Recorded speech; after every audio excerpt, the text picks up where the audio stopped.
Bonjour. Dans cette capsule, nous verrons comment saisir une facture fournisseur dans Orchestra. Avant de saisir vos factures, il faudra mettre en place quelques configurations qui sont accessibles dans le menu Fichier, Initialisation d'entreprise, Formulaire transactionnel, onglet Achat. Tout d'abord, vous devrez choisir le mode de saisie de vos factures fournisseurs. Vous pourrez choisir entre saisir le montant avant taxe ou le montant après taxe. Vous pouvez mettre en place aussi un blocage ou un pourcentage de tolérance sur le changement de prix pour une facture liée à une réception de commande. Vous pouvez choisir d'empêcher les doublons de facture pour un même fournisseur en évitant ainsi de saisir deux fois la même facture. Finalement, vous pouvez empêcher le report au grand livre d'une facture sans numéro de facture de votre fournisseur. Il existe quatre façons ou méthodes de saisie d'une facture fournisseur dans Orchestra. Premièrement, la saisie d'une facture contre une réception d'une commande fournisseur. Deuxièmement, la saisie manuelle sans commande fournisseur liée. Vous pouvez également saisir une facture flottante sur une commande, c'est-à-dire qu'elle est liée à la commande mais pas à une réception. Finalement, vous pouvez utiliser une importation Veridem pour la création automatisée de vos factures. Veridem est un logiciel externe auquel Orchestra peut se connecter. Il veut vous aider à automatiser la saisie d'un grand volume de factures fournisseurs pour en accélérer le traitement. Vous devez faire les démarches auprès de Veridem pour l'acquisition du module. Après l'achat, la première étape est de configurer vos gabarits d'import sur votre portail Veridem avec eux. Une fois vos gabarits programmés, vous pouvez passer à la programmation dans Orchestra. Je vous conseille de consulter notre article de la base de connaissances sur notre portail Jira qui s'appelle Configurer et utiliser Veridem pour la saisie de factures. Que vous saisissiez vos factures via Veridem ou manuellement, des contrôles peuvent être mis en place dans Orchestra pour surveiller vos dépenses, comme par exemple une approbation des factures peut être demandée manuellement par la personne saisissant la facture. Il est possible d'ajouter des contrôles pour la création de factures suite à un import Veridem, ou un système d'approbation des commandes peut aussi être mis en place en amont de la saisie des factures. Voici la mise en situation que nous utiliserons pour la démonstration de cette capsule. Nous allons nous concentrer sur la saisie manuelle de trois factures dans Orchestra. Nous n'utiliserons donc pas l'import Veridem. Premièrement, nous allons saisir une facture manuelle sans lien avec une commande fournisseur. Puis, nous allons saisir une facture à partir d'une réception d'une commande. Finalement, nous allons saisir une facture flottante sur une commande faite sur description, donc sans code d'article et sans réception. Allons voir dans Orchestra comment gérer cette situation.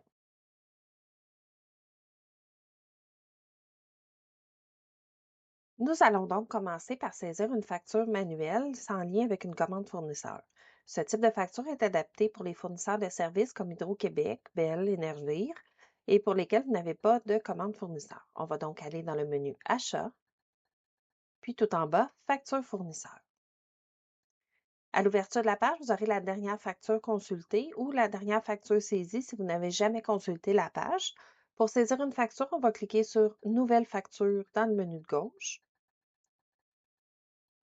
On va commencer par compléter la section fournisseur en choisissant notre fournisseur. Donc, dans ce cas-ci, je vais prendre Énergie.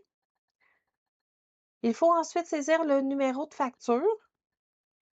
Donc, je vais saisir un numéro de facture, puis saisir la date de facture. On voit que la date due a été recalculée selon le terme de paiement qui est associé au fournisseur. Dans ce cas-ci, c'est net 10 jours. Il peut être changé au niveau de la facture. Par exemple, je pourrais mettre 30 jours et le système viendrait calculer la nouvelle date due. Je vais rester à 10 jours. Ensuite, comme je suis en mode de saisie avant taxe, je vais saisir le sous-total. Donc, c'est 800 avant taxe. Dès que je vais sortir de la case, le système va recalculer les taxes dépendant de la fiche du fournisseur. Donc, si les montants de taxes ne sont pas exacts comme celles de votre fournisseur, vous pouvez venir les changer. Par exemple, il m'aurait chargé une sous de plus. Ça va corriger les taxes et ça va corriger le montant après taxe. Assurez-vous d'avoir le bon compte à payer dans cette case. Ça se supposé être votre compte d'auxiliaire. Il est obligatoire pour le report de la facture au grand livre. Une fois que c'est terminé, on va sauvegarder cette section-ci. On a le message de confirmation que la facture a été sauvegardée avec succès. On va passer à la prochaine section. Vous remarquez que dans la section Grand livre, les taxes sont déjà incluses dans le tableau qui suit si votre fournisseur avait des taxes et que celles-ci sont associées à des comptes de Grand livre. Si vous modifiez les taxes, vous devez utiliser les cases en haut. Par exemple, si je la remets à 80,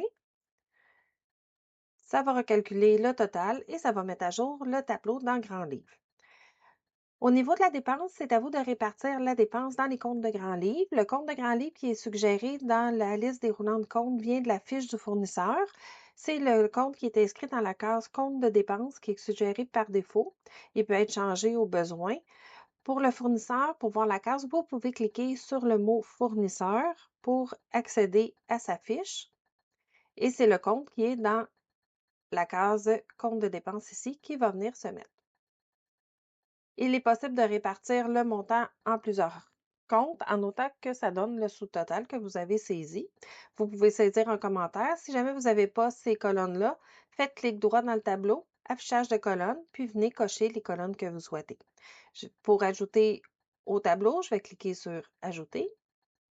C'est important que le total du tableau balance avec le total de la facture, sinon vous ne pourrez pas reporter votre facture au grand livre. Quand vous avez terminé, on n'oublie pas de sauvegarder.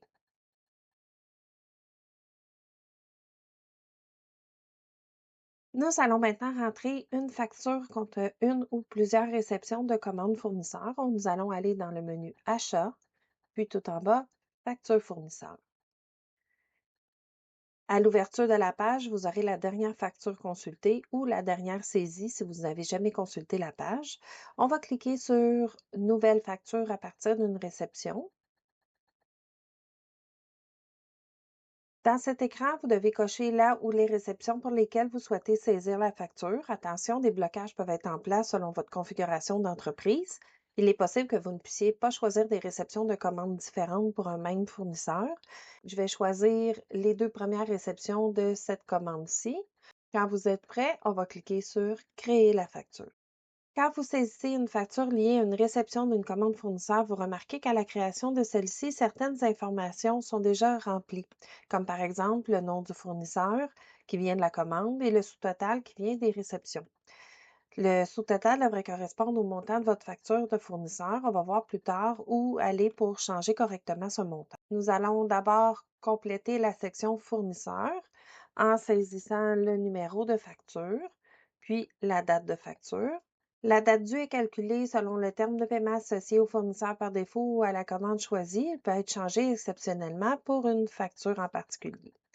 Si vous devez changer le montant des taxes, changez-les dans les cases prévues à cet effet en haut et non pas dans le tableau du bas. Assurez-vous d'avoir le bon compte de grand livre dans le compte à payer s'il s'agit de votre compte d'auxiliaire fournisseur. Vous pouvez aussi saisir le compte de paiement, mais il est facultatif. Une fois que la section fournisseur est complétée, nous allons cliquer sur Sauvegarder.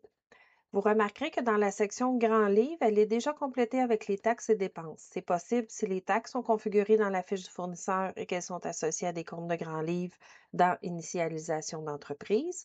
La dépense, quant à elle, si vous utilisez des articles dans la commande et que les comptes de Grand livre sont configurés, donc dans Données, Articles, dans la section Compte du Grand livre. Donc, si le montant de la facture saisie ne correspond pas à celle de votre fournisseur, il faudra corriger la réception et implicitement la commande. Il est préférable de passer par l'écran contenu de la réception plutôt que de changer le sous-total et directement la dépense. Si vous passez par le contenu de la réception, vous allez aussi corriger le montant en inventaire. Vous avez 2 choix, soit passer par contenu de la réception ou contenu de la commande. Le contenu de la commande va vous permettre de modifier le prix, mais aussi le compte de grand livre qui est associé à l'article dans cette commande. La modification du montant est assujettie aux configurations en place dans votre entreprise. Il est possible qu'un blocage ou un pourcentage de tolérance de variation soit configuré ou qu'une correction n'est possible que sur la première réception d'une ligne et que les suivantes soient bloquées. Si vous ne pouvez corriger le montant, vous devez supprimer la facture en cliquant sur Supprimer dans le menu de gauche pour libérer la réception et permettre la modification de la commande par l'acheteur. Nous allons aller donc dans le contenu de la réception pour corriger un prix. Comme dans tout écran d'Orchestra, vous pouvez faire clic droit, affichage de colonnes et afficher ou masquer des colonnes comme vous le souhaitez. Supposons que mon fournisseur m'a chargé finalement 11 et je n'ai pas de blocage, donc je peux le corriger. Je vais mettre 11 et aussitôt que je vais sortir de la case, le système va me demander si je veux mettre à jour la facture. Je vais évidemment répondre oui et je vais fermer la page. On peut voir que le système a recalculé le sous-total et les taxes, ainsi que le tableau du grand livre. Ça a aussi mis à jour le prix en inventaire. Si j'avais passé par le contenu de la commande, dans le contenu de la commande, je vais voir toutes les lignes de la commande, tandis que dans le contenu de la réception, on va voir seulement les lignes qui ont été réceptionnées. Comme ici, je vois, là, j'avais les 2 lignes sur cette réception-là, mais si j'en avais 10 lignes, j'aurais vu les 10. On peut faire la correction aussi au niveau de cette page-là. Par exemple, si on avait chargé et 50, j'aurais pu changer le prix. Au lieu de cliquer en dehors, vous devez cliquer sur le crochet vert pour confirmer les modifications, puis cliquez oui pour mettre à jour la facture et le tableau de grand livre. N'oubliez pas que le total en bas du tableau doit balancer avec le total de la facture pour que vous puissiez reporter cette facture. Quand vous avez terminé, cliquez sur Sauvegarder. Nous allons maintenant saisir une facture flottante sur une commande fournisseur. La saisie de ce type de facture peut être utilisée pour lier une facture à une commande qui n'a pas eu de réception. Par exemple, pour une commande sur description sans utilisation du code d'article. Vous devrez posséder comme une facture manuelle sans commande, puis aller la lier après la création. Nous allons donc aller dans le menu Achat, puis tout en bas, Facture fournisseur. À l'ouverture de la page, vous aurez donc la dernière facture consultée ou la dernière saisie. On va cliquer sur Nouvelle facture dans le menu de gauche. Nous allons ensuite aller dans la section Information de facture pour saisir une commande fournisseur. Dans le cas présent, je vais utiliser celle-ci.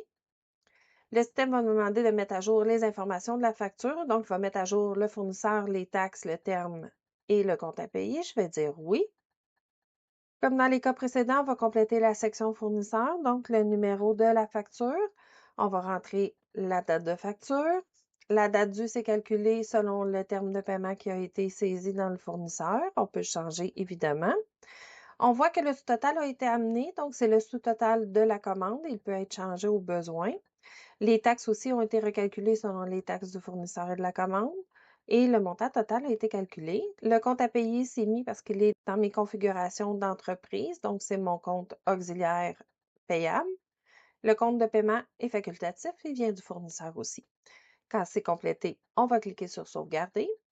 On peut voir en bas que la répartition a été faite parce qu'elle a été faite directement dans ma commande. Donc, ça a emmené le compte de grand livre qui était là. Si ça n'avait pas été fait, vous pouvez utiliser la section d'ajout ici. Donc, vous rentrez le compte, le montant, puis vous cliquez sur Ajouter. N'oubliez pas que le montant total du grand livre doit balancer avec le total de la facture ici en haut pour que vous puissiez reporter la facture. Si vous voulez modifier des taxes, n'oubliez pas que vous devez utiliser les cases qui sont en haut pour modifier le montant, le total et les taxes qui sont dans le tableau de grand livre. Quand vous avez terminé, n'oubliez pas de sauvegarder. Voyons maintenant quelques points divers relatifs aux factures fournisseurs. Notez qu'il n'y a pas d'écran distinct pour la saisie des avis de crédit. Ils sont saisis dans la même page des factures fournisseurs, mais en tant que factures négatives. L'approbation et le report au grand livre. Donc, avant de reporter votre facture au grand livre, vous pouvez la faire approuver par un autre utilisateur. Vous pouvez vous référer à nos articles de la base de connaissances sur notre portail Jura qui traite de ces deux sujets. Pour l'approbation, sachez que vous devez faire afficher la section Approbation en faisant un clic droit dans une section vide, par exemple ici. Vous allez avoir Affichage des sections, puis cocher Approbation pour avoir la section d'approbation de facture. Pour toute facture, vous pouvez ajouter un document à la facture, donc par exemple le fichier PDF de la facture en cliquant sur Document dans le menu de gauche. Puis vous cliquez sur Choisir pour choisir votre fichier, vous l'ajoutez. N'oubliez pas de cliquer sur Ajouter pour l'ajouter dans la section ici en haut, puis de fermer par la suite. Pour afficher des colonnes dans la section Grand livre, donc par exemple la colonne Commentaires, vous pouvez faire clic droit dans le tableau, Affichage des colonnes, puis cocher la case Commentaires. Il y a une case Facture en litige qui est à titre informatif seulement. Ce n'est pas bloquant pour le processus de report au grand livre ni pour le paiement. Toutefois, cette information peut être affichée dans les écrans de compte à payer et de payer plusieurs fournisseurs. Vous devez aller dans Achat, par exemple, Payer plusieurs fournisseurs. Puis vous faites clic droit dans le tableau, Affichage de colonne, et vous faites apparaître la colonne en litige. Donc, si jamais il y avait un problème avec la commande, vous pouvez aviser vos comptes à payer ou la personne qui est responsable des paiements que cette facture est en litige. Si vous avez des questions ou avez besoin de plus d'informations, je vous invite à consulter les articles de notre base de connaissances sur notre portail Jira ou consulter l'aide directement dans Orchestra. Merci, bonne journée.